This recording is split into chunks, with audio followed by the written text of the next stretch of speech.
So guys, it's that time of the week again. We are back for some more transfer rumours. Let's get into it.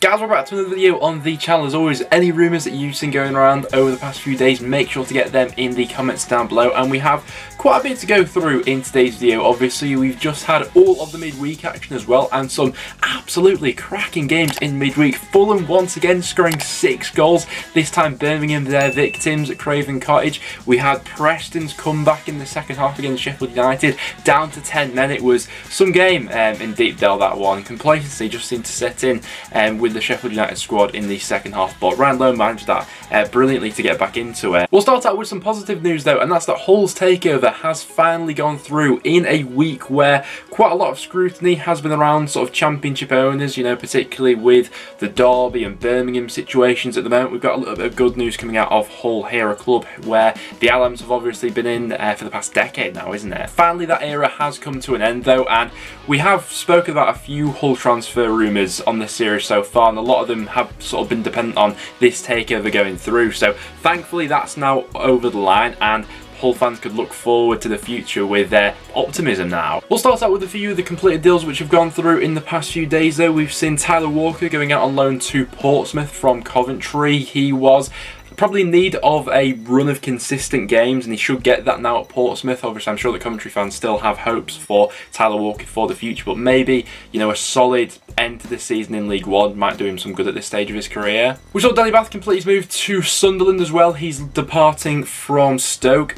Solid member of that Stoke backline really, but obviously with the incomings that Stoke have had in that position, it was only going to be natural that one of those centre-halves was always going to have to make way, and a good addition there in at Sunderland, who were obviously after a centre-half. Got a bunch of championship experience about him, and going in at the top end of League One looks like a really good signing. Millwall striker Matt Smith completed his move to Salford. I think that's a cracking deal for League Two. If ever there was a profile of a striker that would fit like League Two football, it's Matt Smith, isn't it? He's an absolute monster in the air, and Millwall will miss something from Matt Smith. I know he's only popped up with 1 goal for them so far this season, but even just having his presence to sort of bring off from the bench, I do expect Millwall to go after a forward or two in the remaining days of the transfer window. And we also had Sheffield Wednesday completing a loan deal for Preston defender Jordan Storey for the rest of the season. This one making sense. Storey had played quite a bit of football for us this season, to be fair, and only recently signed a new long-term contract with us, but since Ryan Lowe's arrival and the fact that we've had Bambo Diaby on trial for the past month or so, one centre-half was probably always going to have to make way, and it only made sense that that would be Storey. At his age, he needs to be playing regular football. You'd imagine that he'd get that at Sheffield Wednesday, and it seems like a decent fit for him. I've always thought he's, you know, best utilised in a back three. That's how Sheffield Wednesday play. They were in need of covering that position, so he should get regular game time. Certainly got the athleticism to be a good League One defender. Just at times can be a little bit rash when he jumps into things, you know. Still some of those inexperienced blips which he sort of had as a teenager still come back to this day, so having that regular sort of game time should be good for him there. But those are some of the completed deals which have gone through over the past couple of days. Now without any further ado, let's hop into the transfer rumours. And we'll start out with Millwall, who I think have had a 4th bid rejected now for Derby youngster Louis Sibley. Obviously, Derby's most saleable assets, we're probably looking at the youngsters, and they've got a great crop of youngsters at the club at the moment, Louis Sibley being one of them. Millwall keen to strengthen their midfield, but so far Derby have managed to fend off the interest in Sibley. Now, in usual circumstances, and maybe even the circumstances of this one, an offer so low of 450 grand for a player like Sibley would be, you know, almost insulting really, but it is an incredibly difficult situation that Derby find themselves in, and as has been the case with previous clubs in this situation, you know, other championship clubs looking to get a deal here. So it waits to be seen whether or not Millwall will go in with another improved offer for Sibley or they'll look elsewhere for a midfielder. Oxford United midfielder Mark SYKES has been linked with a move to Huddersfield Town as well. This would be quite the interesting one. He's having a really good season in League One at the moment, 8 goals so far. I also believe his contract is running out at the end of this season as well, so Huddersfield are looking to potentially get quite the deal for this one. The majority of his football so far this season has been played on the right-hand side, so maybe a potential partnership could strike up there on that right-hand side between himself and Sorba Thomas. Huddersfield are also no strangers to shopping at Oxford as well. They obviously got that deal for Josh Ruffles over the line in the summer as well, although Ruffles hasn't actually played too much football so far this season, but that would be a really nice deal there if Huddersfield were able to get that one in motion. And speaking of Oxford United midfielders, Blackpool had another bid knocked back for Oxford midfielder Cameron Brannagan. Clearly their #1 target in this window. We've spoken quite a few times about them being a little bit light in this area now. They've been linked with Brannagan for absolutely ages since the last summer transfer window, and the latest bid that they put in said to include Jordan Thornley and that, who's currently on loan from Blackpool to Oxford. But as of recording, it still seems as if the two clubs' valuation of the player are quite some way away. And this is really where silly season begins for Hull City fans, because now that the takeover has gone through, we might finally see the wheels been set in motion for some of these transfer rumours to actually transpire and go through over the next couple of weeks. But one really interesting one is that they've been linked to Ajax striker Danilo. He's a 22-year-old Brazilian who last season had a loan spell out to FC20 where he was absolutely fantastic, scored 17 goals and got 5 assists. This season for Ajax, his opportunities have been somewhat limited.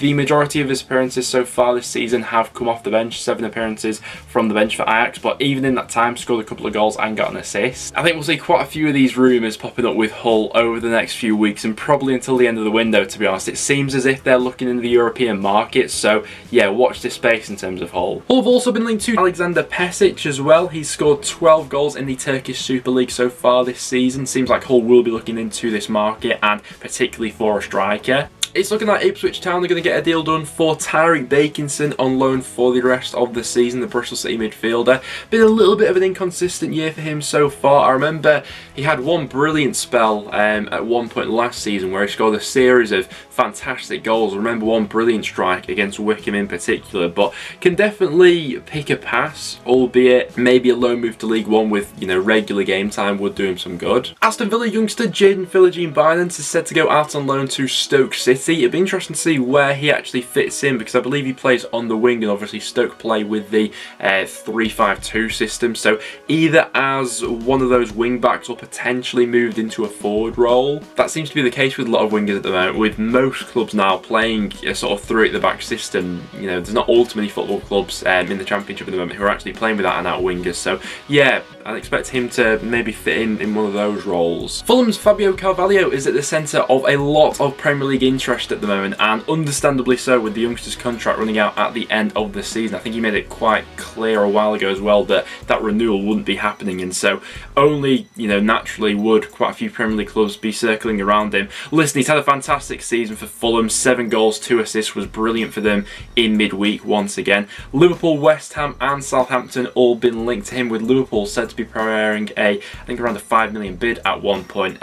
Tensions between Liverpool and Fulham may still be there from the whole Harvey Elliott debacle, which could be a similar case to this one actually, but I think Fulham are at a stage now where they are so good that losing a player like Carvalho would be a blow, but I don't think it would really hinder them from getting promoted. It would just be a shame to lose out on such a talented youngster. And Brentford are intensifying their interest in Nottingham Forest winger Brennan Johnson, another youngster in the Championship who's been absolutely fantastic so far. And we've already mentioned the potential replacements that Forest could be going in for in the previous video, you know, links to the likes of Josh Bowler and Jed Wallace as well, but Brennan Johnson is fantastic and quite a unique talent really for the Championship. Nottingham Forest are said to be holding out for at least around 18 million if they were to lose him in this transfer window, and they'd also be looking for quite a sizable sell-on clause as well to be added to his contract at Brentford. So time will tell on this one. I know that Steve Cooper has said he's keen to keep hold of him, you know, he wants to keep him there at the club, and only naturally, you know, Nottingham Forest are in the hunt now for the top 6, but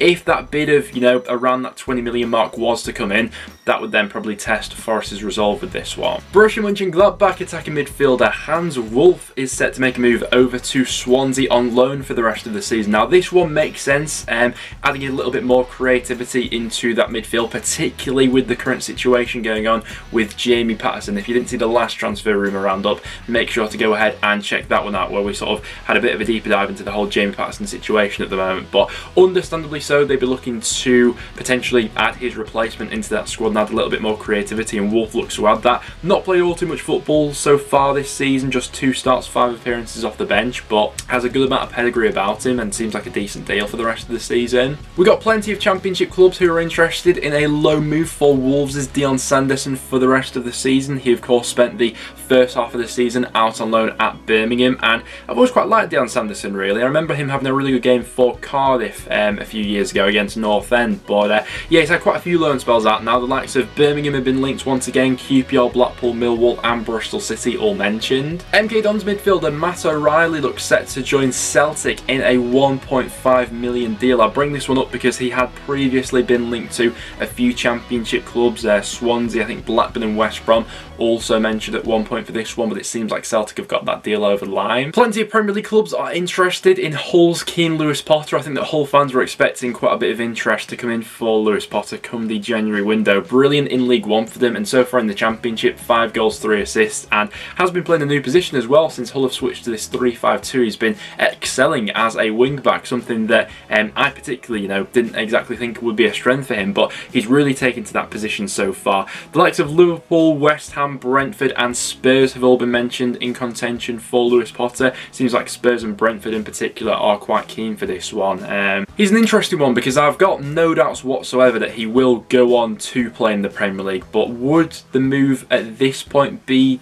the correct one for his career? I'm not so sure. I certainly think that another full season in the Championship would probably do him some good. Maybe it'll be the case if any of those clubs do snap him up that he's then sent back out on loan to the Championship. But yeah, time will tell on this one. But with Hull's new ownership and things like that, I'm sure they'll be more than keen to keep hold of it. And Preston North End are being heavily linked with a loan move for Aston Villa's Cameron Archer. Now, I would be a big fan of this deal, and I did wonder whether, Ryan Lowe's connection to Steven Gerrard could come into play in this window or in future windows, and it seems to be the case with this one. Now, it's been obvious that North End are after another forward in the transfer window. I think that the most sort of prioritised positions for North End to be looking into is another forward and maybe 1, maybe 2 wing backs coming in as well. But Cameron Archer, player with a real pedigree, Villa fans seem to really rate him. Majority of his minutes this season have come in the League Cup. Got a hat-trick against Barrow and also scored against Chelsea as well. And if he's looking for some regular game time, this seems like it ticks all boxes for both clubs really. I'd be a big fan of this deal. Over the last couple of transfer windows, we have got better at using the loan market, and this would be another